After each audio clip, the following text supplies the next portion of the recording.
Are you feeling dull, tired, and sluggish? Do you suffer from allergies, autoimmune disease, or multiple illnesses? Do you have skin issues or digestive issues? Many of these symptoms and diseases point back to toxic overload. If you think of your body like a cup that can only hold so much, and when the body is assaulted from various things in the environment, each assault fills up your cup. Each assault adds to the burden. The cup can only carry so much before it starts to overflow. And when it overflows, it's out of balance. How can we keep the cup from overflowing?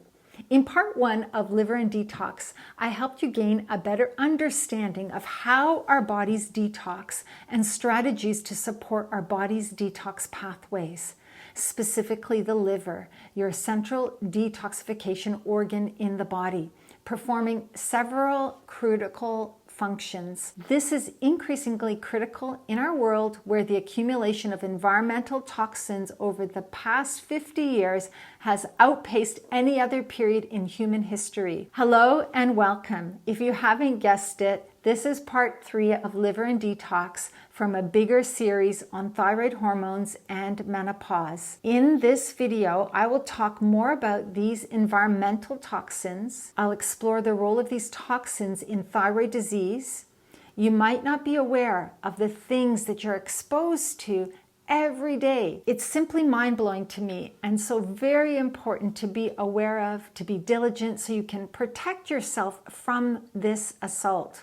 Supporting your thyroid's function with a detox protocol to enhance liver function can help you become more resilient against these environmental toxins and help you thrive when you're in menopause. Toxins are very much the elephant in the room that most conventional medical doctors do not address. Areas in the world with greater environmental toxicity and pollution have higher rates of thyroid disease. Toxic exposure can bring on autoimmune thyroid disease, thyroid nodules, etc. So what are these toxins that we're exposed to that are triggering these diseases? First, poor indoor air quality that might be caused by various airborne toxins such as off-gassing from building materials, VOCs, and air pathogens, pollens, or molds. This can be caused by faulty air conditioning and ventilation systems. Then there's mold. Mold in itself can be a powerful trigger for many conditions, including autoimmunity, thyroid disease, asthma, and allergies. If your symptoms started around the time that you moved into your home, unfortunately, there's a high potential that mold or toxic exposure may be the root cause of your condition. Everyday toxins, the following chemicals, may affect thyroid activity directly, mimic other hormones, or affect the microbiome and the immune system. First, xenoestrogens. These are chemicals that mimic the estrogen in your body. As estrogen increases our need for thyroid hormone, it's possible that exposure to these chemicals may increase TSH, resulting in triggering of the autoimmune process. Xenoestrogens include a variety of substances like soy, BPA, phthalates, and paraben found in foods, plastics, and personal care products. Triclosan,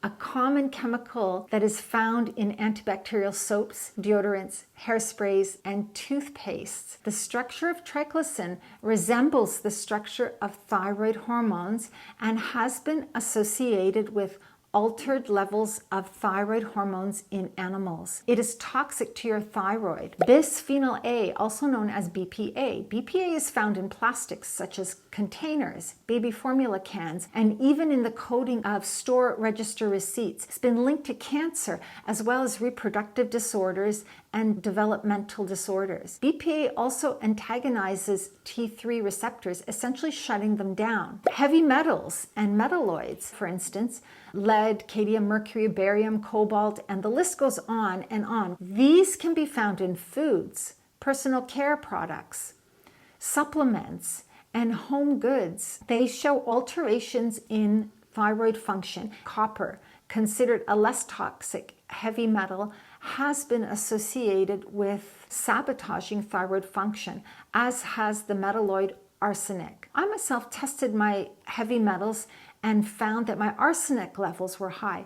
Rice and other rice byproducts have high levels of arsenic. Halogens, these chemicals include bromide, chloride, and fluoride. They're structurally similar to iodine and may take up receptor sites in the thyroid gland. Unfortunately, their presence in the thyroid gland can lead to thyroid cell death and inflammation. Lithium, when used as a medication, lithium has long known suppressive effects on the thyroid gland. Lithium is also found in our drinking water along with fluoride. If you're drinking 8 cups of water each day, chances are you're taking in enough fluoride to suppress your thyroid if you live in the typical fluid community. Radiation, thyroid autoimmunity have been found in people exposed to the nuclear disaster Chernobyl. Even low doses of radiation can influence the immune system, exacerbating certain autoimmune conditions. Personal care products. If you examine an average woman's bathroom, you're likely to find close to 100 personal care products, including nail polish, lotions, shampoos, makeup remover, eyeliner, face masks, hairsprays, perfume. It goes on and on and on. These products are full of chemicals that have not undergone safety studies to prove that they are not toxic. On average, 12 to 15 personal care and cosmetic products per day are used, which amounts to approximately 168 different chemical ingredients. In contrast, men use maybe 5 to 6 personal care products for an average of 85 chemicals on a daily basis. However, many people don't realize that we put this on our skin and it eventually ends up circulating in our body. The topical application route actually ends up with us absorbing more of the toxin than we would have by swallowing it. This is because when we swallow a substance, our gut and liver process it first before it goes into the circulation system. When you apply substances through the skin, the substances skip the gatekeeper of the digestive tract and the liver. The oral route of administration will result in the smallest amount of the substance moving into circulation, while alternative routes like rectal, vaginal, intravenous, intramuscular, inhalation, sublingual, and transdermal get directly into circulation. Well, it's difficult to pinpoint the exact reason why 7 women develop Hashimoto's for every 1 man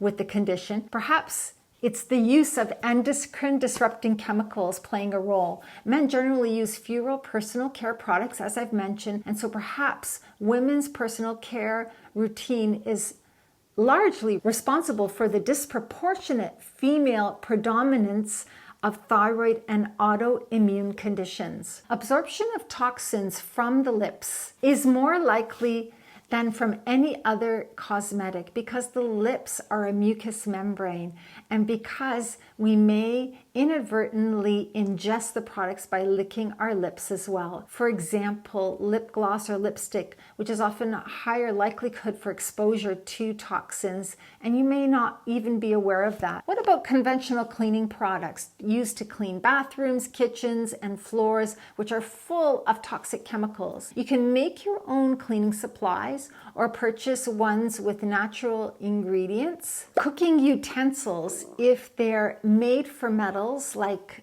aluminum, nickel, they can leach into your body from cookware and cooking utensils, especially when they're being heated. Food toxins. This can be substances that are found on foods such as pesticides, the residue of which can contribute to your overall toxic load, and in foods such as mercury, which is known to disrupt your thyroid function and which you might ingest when you eat certain types of fish, for instance, like tuna or the larger fish, and in certain foods themselves which have a structural makeup that can be triggered by a toxic reaction in people with an autoimmune condition. Genetically modified foods, in particular, have been implemented in triggering immune-related health problems because of the presence of foreign DNA from viruses and bacteria used to modify the foods. Difficult to digest food proteins, these include gluten, dairy, soy proteins,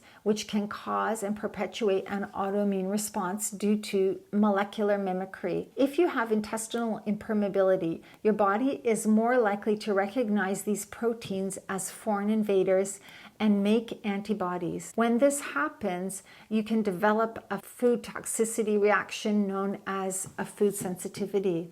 Food sensitivities are different from allergies in that they are produced by the IgG and IgA branch of the immune system, whereas food allergies are mediated by the IgE branch of your immune system. Food sensitivities and food allergies aren't just different because of their distinct immune system affiliation. They also produce different reactions through different time frames. A food sensitivity will produce symptoms such as irritable bowel symptoms, headaches, and skin breakouts, which may take up to 4 days to manifest, and this is referred to as a type 4 delayed hypersensitivity, while an allergic reaction is likely to be more severe in immediate circumstances, and this is referred to as a type 1 hypersensitivity.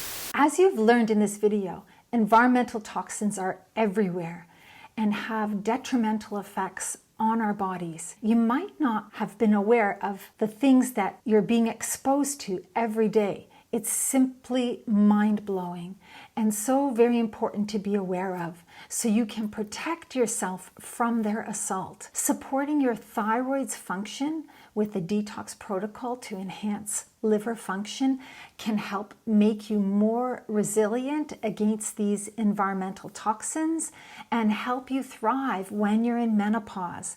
I will discuss this support protocol in my next video, so please stay tuned, and I hope you'll join me and give your liver some love. Please like and share this video, and don't forget to subscribe to my channel.